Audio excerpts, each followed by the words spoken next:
Hi, this is another feedback for marking sheet I received. So if you look at it, there's 13 grade 2 faults, and to pass you have to have 8 or less. So but what's 5 too many? If you look at it closely, they're all kind of centered around observation. Well, the two ones which failed really would be observation and progress, and that to take out either of those two, and you probably would have passed. Um, The other thing about it is, if you look at it closely, there's a mark for yield of way, changing lanes, a mark for progress, changing lanes, and a mark for anticipating others, and a mark for observation, changing lanes. So there's kind of three or four to do with changing lanes. So what possibly happened there was you were turning right. There was a lane for turning right, but so if you have to change lanes, do it as soon as the lane opens up. So do it at the very first opportunity. So you must have had a lane for turning right, and you delayed and delayed, and then by the time that you actually went to change lanes, there was another car in it. So because another car is in that lane, they have the priority over you. So the tester must have felt that you moved in without really looking properly and not seeing that there was a car already there. There's a fault because the car in that lane had the right of way, so you must have kind of moved in and not given him the right of way. Um, and also the progress changing lanes, which meant that you did it a bit too late. Now, either those three things happened on three different occasions, where he's given you three faults for the one incident.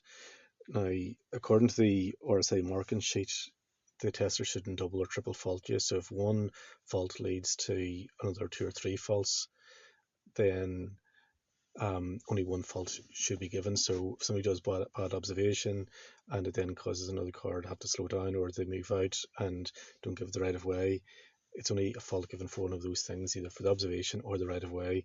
Whereas the tester, in this instance, if that did happen in the one time, it looks like you got three faults for the one thing.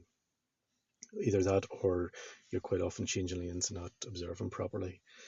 Um, Break them down one by one. So if you ever change lanes, make sure to check the side mirrors before you actually move into the lane.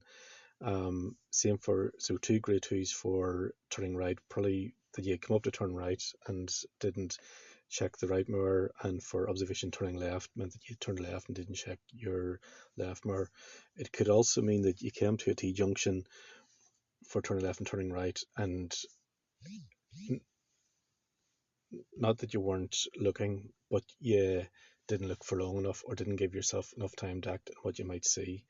So you were maybe kind of say turning right and not kind of going slow enough to look both ways, or turning left and maybe just looking towards the right hand side for traffic coming, but you didn't look left as well in the direction the car was going to be going to. Reaction to hazards could be again something like hitting a speed bump too hard or too fast. Four for progress, which meant that you drove a bit too slow, possibly because it was a driving test, possibly because the nerves took over.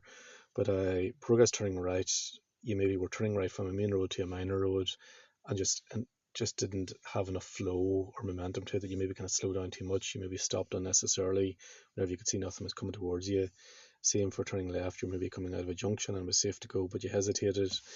The progress changing lanes was probably connected to that one I said earlier, that you moved into lane too late.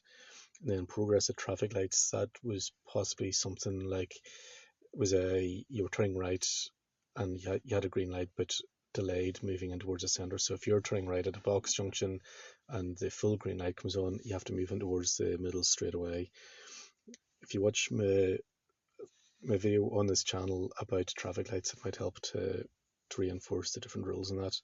And then yield right of way, changing lanes. Again, that was possibly that you delayed changing lanes, and because of that, there was a car behind you moved in before you, so they then have the priority because they're already in that lane before you, and you have to wait for them to pass. But all that can be resolved by moving into the lane as soon as it opens up.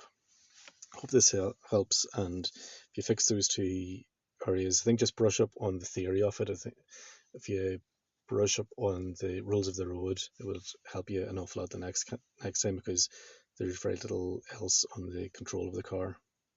So yeah, best luck.